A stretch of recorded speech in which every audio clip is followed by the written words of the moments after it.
Hello, you're watching ITU Telecom TV, reporting in from Cairo in Egypt from the ITU Telecom Africa Show 2008. I'm talking with Suresh Subramanian, who is the Group Senior Vice President with Telcordia. Now then, Suresh, welcome, glad to see you here. Let's let you get your wee pitch in for Telcordia to begin with before we get to the meat of the interview. Telcordia is famous for a couple of things. One is its interconnect capabilities, and the other one is number portability. Why are you so eminent in those two particular fields? Well, leading position, Martin, actually is reflected in world leadership in terms of the solutions we provide, and we've actually done that through a full life cycle of solutions, all the way from training through consultation, through actual delivery of software, and then running the operation as a managed service around the world. So let's look at number portability in some detail. What does it bring? What benefits does it have for the end user? Number portability is really the great equalizer, if you will. It's the fundamental concept that essentially ascribes a telephone number to a user. And it essentially gives the user the ownership of that number so that he or she has the freedom and the opportunity to move to whichever operator they would like while preserving that number and retaining it, oftentimes for the duration of their lifetimes.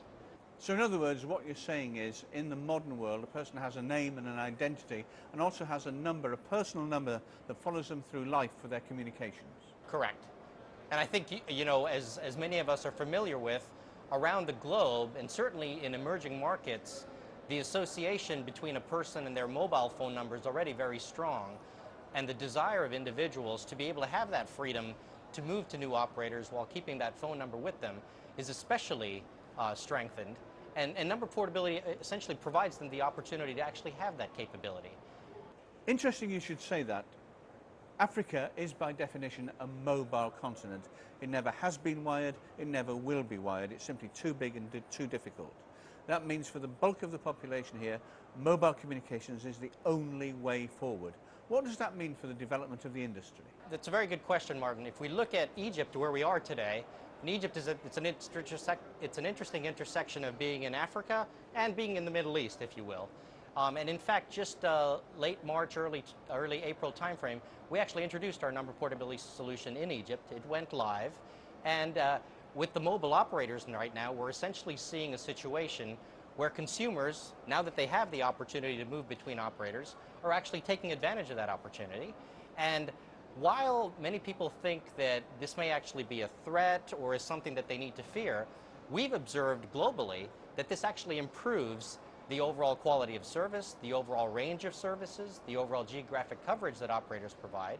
And Egypt is actually one of an instance of successes we've had in this region. We've actually deployed our solution in countries like Saudi Arabia and Oman as well, and we're chasing other opportunities in the region also. So basically, Suresh, what you're saying is operators see number portability as a threat.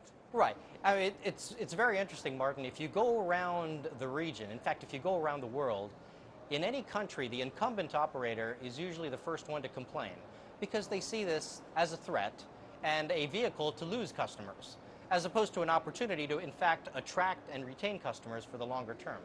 We're seeing in this region many operators that are actually going beyond their national boundaries, either acquiring mobile licenses in adjoining countries or thinking about establishing a fuller global footprint. And as they're doing that, their behavior actually changes.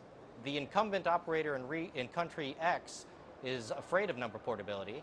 They acquire a license in country Y, and all of a sudden they say, we should have had number portability yesterday because I need to have that as a vehicle to attract new customers.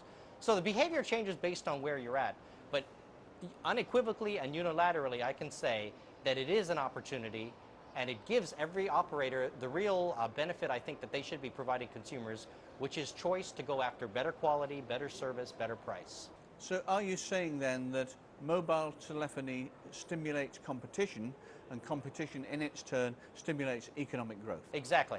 I think in the region of Africa and the Middle East, you know, certainly there are many countries, many emerging economies where telecom liberalization is really taking shape for the first time.